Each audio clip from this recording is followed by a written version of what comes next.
Hello everyone and welcome back, and look at that. That's my general on my new computer. If you're following my updates, you would know that my computer died in the somewhat recent past. After 5 years of service, it finally gave out. So I've been out of action for a couple weeks waiting for this new one, and it's finally been assembled, and I am currently maxing Shogun 2. Literally everything is maxed out, and I'm getting pretty good frame rates on my recording, so hopefully there won't be any of these glitches or slowdowns or anything that we've seen in the past. So this is going to be my first 1v1 on the matchmaking since probably about February, and it was a good match. So here's the replay of that. Zoom out a little bit. That's my general right there. Such a handsome dude. I like the little fish hat that he's got. Anyway, we are here at Forest Gully, one of my favorite maps, a great map for crabbing, which was actually huge in this battle in particular. But anyway, I guess I'll get to that. Let's look at the army setups. Apparently, all three formation changed. So now my Yari Samurai are on the flanks here when I do that, which is fine by me, as that's a great place for them to be. I have 4 Katana Samurai, 2 Bow Samurai, 2 fresh Yari Samurai. I've kind of stopped bringing vets. I have something else in mind for my Yari Samurai vets. Maybe just maxing out their speed and not putting so much into attack and defense because it's kind of redundant. So I'm going to try and train up new Yari Samurai that I can use for just speed. Over here in the forest are 3 light cavalry waiting to crab. So this was a medium-sized battle. It was against a rank 5 who actually turned out to be pretty decent. He was a good opponent, so this was a good battle. Over here my opponent had 6 or 7 swords, a good mix of Nodachis and Katanas. A couple Yari Ashigaru and 3 Yari cavalry over here. So anyway, let's get this rolling. Like I said, Forest Gully, great map, good for crabbing. Got my cavalry hidden off there in the trees, which was absolutely huge. Turned out to be very, very important that my cavalry is hidden, but I guess we'll get to that. So anyway, Forest Gully, fairly typical for how this battle plays out. I decided to go for the building on my side first, as did he. I get the sword dojo and he gets the armory, so pretty fair trade in that respect. One thing that he'll get from the armory that is going to kind of hurt me is that armor upgrade, which is going to hurt my skirmishing. Now he has no ranged units. I have 2 bows, so I'll be able to press that advantage pretty well and make him attack me in this one. But his cavalry is coming right at me, so I have to very quickly react to that. I'm going to throw my Yari Samurai here up in front. I already popped advance rapidly just to get my coverage, let him know that I'm watching him and not going to let him pull anything. So he hasn't seen my cavalry at this point. And this is why I always say, hold on, I just want to get this really quick. Look how fast these guys can run. Man, they just really book it. That's why I love Yari Samurai. But anyway, why you want to hide your cavalry until the absolute latest that you possibly can is that you can make your opponent make some mistakes not realizing that you even have cavalry. And this was a big downfall. Early action here with cav was actually a great idea. I was going to try and get my bows, which is a good idea, because that's the one advantage I obviously have over him that he can see.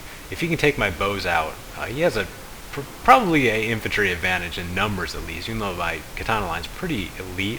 He's got quite a few numbers there, and with the cavalry there, it just makes it that much more dangerous. So he's going to try and take out my archers. Unfortunately for him, he puts his cavalry right here next to my light cavalry, and I knew that he was splitting up his forces. I saw it and put my Yari Samurai right here for a trap. You know it's coming. The light cavalry's going to come out of the trees and pin him down, and and the Yari Samurai are going to come and finish him off. Meanwhile, this one's over here just guarding against the Yari Samurai. So I send 2 of them out. One is still here on reserve. This one, really weird and just kind of flies all over the place. But they get back in the battle. This one's going to go and try and pin him down. The Yari Samurai can't quite get there in time, so my trap doesn't work as well as I originally wanted it to. But the last light cavalry comes out of the trees, gets a pretty decent charge off, and takes this Yari cavalry down to 35 men. Fortunately for me, his cavalry is going to go into my bow samurai. That's why I love them. They're a great distraction, and they don't get immediately routed, even though they take a pretty good charge right there, killing about 21 men in that initial charge. But the light cavalry and the Yari Samurai are going to come in and sandwich them, and so this Yari cavalry is pretty much done for at that point, already wavering. Now this Yari cavalry here is going to get a good charge off on my sword line, or maybe he's actually going for this bow unit that's in here in my sword line. But anyway, he's going to get a pretty good charge. Unfortunately, though, it's a bit uphill. It's going to hurt his momentum a little bit, but it's still a good charge, and not spread out as he probably should have been. If he spread this out like across this whole line, he could have done some pretty serious damage to my katana line there, and could have actually put me in trouble. To my surprise, this light cavalry actually ends up routing that Yari cavalry, so he wins there, with 24 men left in the unit. And then I also have this other light cavalry still here with, I mean, he got 40, so he's still good to go. So this charge isn't spread out as ideally it should have been, but still gets a pretty good charge. You see those bodies flying everywhere. Only killed about 7 katana samurai though. That bow samurai is really hurt. This one's a 45 and the other is a 68, so it's a good charge. Unfortunately, his cavalry here is going to get pinned down by my Yari samurai and my katanas, and my general too gets in the fight. And so this one will pretty much be cleaned up. There he goes, he was broken. So anyway, there goes his cavalry early action. I don't think I would agree with using all of my cavalry at this point. I think he does have a slight infantry advantage, but it's still very close. 6 elite katanas. Wait, did I have 6? No, I only had 4, excuse me. I don't know what I'm thinking. I only had 4 katana samurai going into this, up against 7 swords. Let me recount, actually that was 6. 1, 2, 3, 4, 5. No, this was 7. 7 swords against 4. Even with my elite swords, that's a... I would give the advantage to the numbers there, definitely.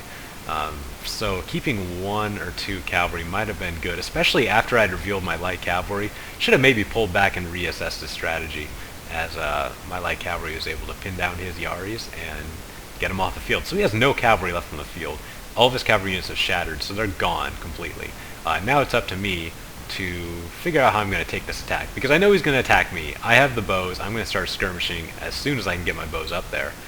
So he's going to be coming after me. So how am I going to take this charge effectively, especially because he has no dachis, and my units are hurt a little bit. That one's at 98, 115, 111, and this one's at 119. So I've taken some damage. I don't want to take these big no-dachi charges, so which side of the hill am I going to take this on? I decided to split it up, and I'm going to put all my swords on this side, where I've got a little bit of a terrain advantage with these hills here. And also, so my cavalry will be on this side, and I can try and just enclose him and get those numbers off the field and try and just pin him down in a small area and just sort of encircle him. My Yari samurai are going to be on this side, at least initially, to just help with that encapsulating maneuver that I'm going for. So my bows are setting up, finally going to start shooting and get this show on the road. So eventually though I decided, well, he's got those no-dachis, I don't want to take a charge from those especially. Even the katanas can do some good damage, so I split them up, and I'm going to my Yari samurai go and take the initial charges, because since he doesn't have any cavalry, these guys are effectively sacrifices at this point, so they're going to be taking the brunt of these charges. So that's why I spread them out nice and wide to be as big a net as possible, to just take as many men as they can. See this one going up on the west side, the cavalry. I originally formed them up way over here, but I decided later to move them on to a better vantage point. Look at that, I'm triple speeding. Look how smooth that is. On triple speed, wow. I love this new computer. So anyway, my bows have started shooting, and he knows it, and he's going for the attack. Now, I'm actually downhill at this point, so I was very worried about this charge. Here comes a no-dachi, 2 of them actually. And so I was a little worried about my Yaris here. I thought they were going to get completely obliterated. But fortunately for me, again, he didn't spread them out.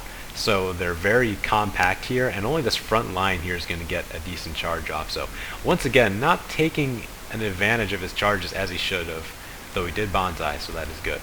But remember, when you're doing those charges, spread them out wide and get that charge bonus to hit as many men as you can. As you can see, took a nice charge here right in the middle and killed about, let's see, almost 20 men in that charge. He's under 94 now. I think he started at 113. So still a pretty good charge, but if he had spread it out, it would have been a lot better. See my light cavalry running back there to get in position for the big charge. The no-dachis there didn't get a very good charge off. The katanas there have engaged them. And again, another not-so-great charge. The katana's going right into the back of his own men. You see him just stop there without getting a good charge. So trying to get my forces in position to flank them and get around them. So one of these is going over here with my general. One's going to try and take this hole right there, and the other's going to try and slip around over here and try and get as much encirclement as I can. The bows are still shooting. One of them is shooting at the general to put him under pressure and get him to make some mistakes. And the other is just kind of, I was kind of ordering him to shoot different units at different points. So this one's actually switched and is now shooting into the katana. So didn't get quite the flanking that I wanted to. I was a little late here on this katana redirecting him, so he didn't quite get around. But this one is in the clear over here, and this one is nicely engaged over there. So the Yari Samurai is starting to waver, but they've pretty much done their job. I'm going to probably pop rally here pretty soon. The Inspire is up on this Katana Samurai there as he's taking 2 sword units by himself. And here's going to be the enclosure. Now, he knows this general is going to be in danger here from my light cavalry, so he does move him. And I'm going to ignore the general at this point, even though, yeah, light cavalry can get the good charge off. But generals rarely die in initial charges. You got to get them in the melee that follows.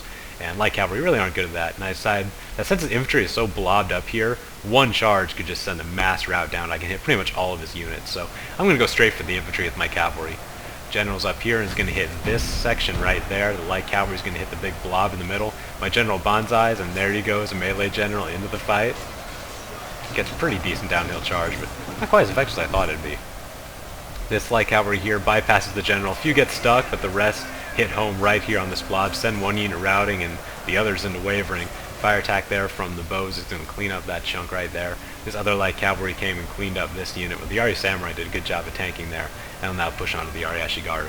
The bow samurai were also shooting in this blob, and there we go, that one cavalry unit causing that mass rout.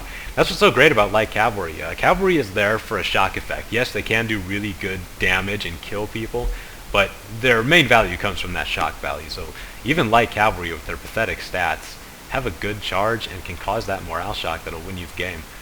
So that's why I really like them so much. Not so good in Fall of the Samurai, but in these vanilla Shogun battles, it can be quite good. General here is wavering at 12 men and pretty much formality at this point. So I pretty much cleaned it up, and there we go. All the units have routed, and I officially won the battle. And I guess I'll see you back on the stat screen. Okay, so I guess it doesn't show the stat screen. But anyway, two big lessons there. Number one, numbers aren't necessarily intimidating. As you saw in that one, I had about half the infantry units he did, but I spread them out nice and wide and got some good flanking in those big cavalry charges. Just got to know your advantages and push them. I had the cavalry and the missile advantage going into that, and I could sort of dictate the terms of that battle. Made him attack me and basically set it all up for my cavalry to come from that big charge. But the main lesson there is I always advocate that you keep your cavalry hidden for as long as you can. And since I had mine hidden, I don't think he was expecting it to come out of the trees like that.